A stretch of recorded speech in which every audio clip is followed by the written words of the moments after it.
Oo, Marco. Mic test, 1, 2, 3, check. Ambal?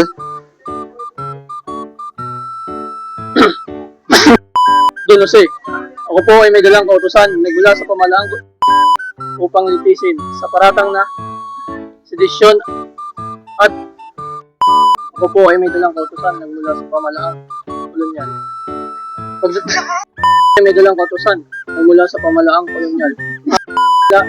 Ikaw ay dadalhin diretso sa doon. Ako po ay may dalang kautusan. Kung yan ang pasyan, pamalang. Pagdating natin sa Manila, ikaw ay doon, Jose. Ay, what? Pagdating natin sa Manila, dadalhin ka sa... Kung yan ang pasyan, ang pamalang. Yan tamo ka ng isang panganib para lamang guro magagipit ng kalat.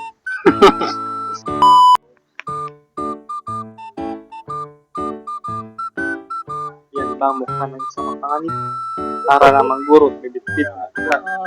Papawayan! Hindi.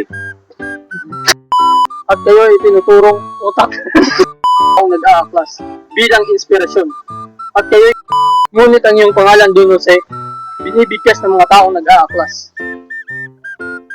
Ha? Kailangan. Tuka ko kayo na. Let's go. Sige na po.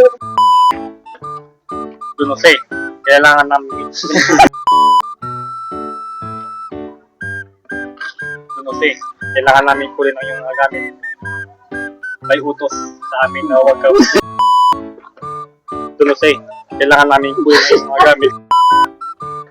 Doon, Jose, kailangan namin kunin ang iyong mga gamit.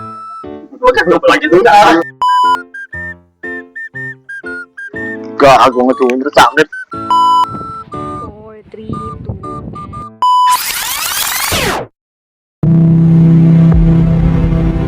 Sumapit ang dapit hapon sa ibabaw ng dagat Pasipiko. Sa katahimikan ng mga alon at ingay ng bakal na barko, naglalayag si Dr. Jose Rizal pabalik sa kanyang inang bayan, hindi upang maghimagsik, kundi upang pag-aanin ang pagdurusa ng kanyang bayan. Ngunit sa paglapit ng kolonyal na kamay, ang pag-uwi ay hindi pagtanggap, kundi pagkakadena.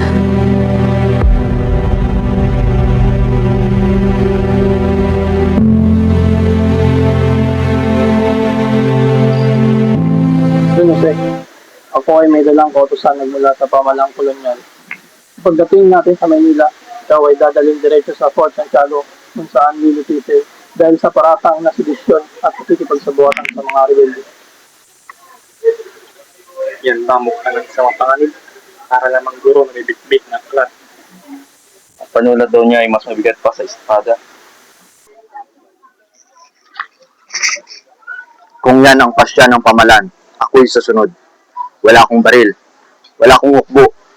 Ang siya sa atin ay mga aklat, hindi tabak. Ngunit ang iyong pangalan doon, Jose, binibigkas sa mga taong nag-aaklas bilang inspirasyon. At ikay itinuturong utak ng mga kilusan.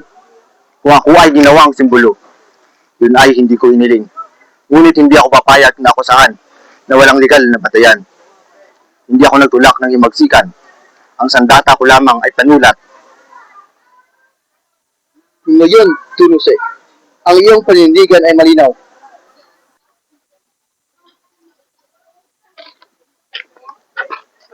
Doon, Jose, kailangan namin kunin yung mga gamit. Ay utos sa amin na huwag kang pahihintulutan, makipag-ugnayan kanino man. Hindi nyo kailangang hilayan ang aking mga gamit. Ako mismo ang lalakad. Kung ito ang aking kapalaran, haharapin ko ng buong dangal.